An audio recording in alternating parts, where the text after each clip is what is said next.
سألت غدير الفهد: هل تنازلت عن المليار؟ استمعوا إليها. لا، لم أتخلى، وسأطالب فيه في طريقتي الخاصة. والمليار يورو هو اللي حطه كضمان إن ما راح يصير فراق يعني، بس للأسف من أول مرضى طحت صارت مشكلة وصار فراق. المليار يعني الحب الأبدي، ما له شغل لو تحطون 10 مليار، ما له شغل.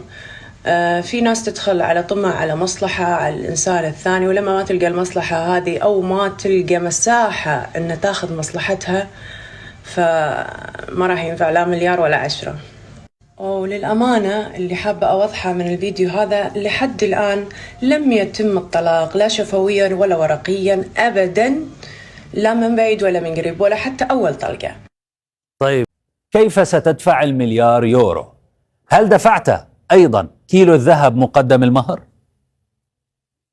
بالنسبة للكيلو الذهب البنية استلمته مثل ما قالت قدام الشيخ. نعم استلمت، واكو 2 شهود على هذا الكلام.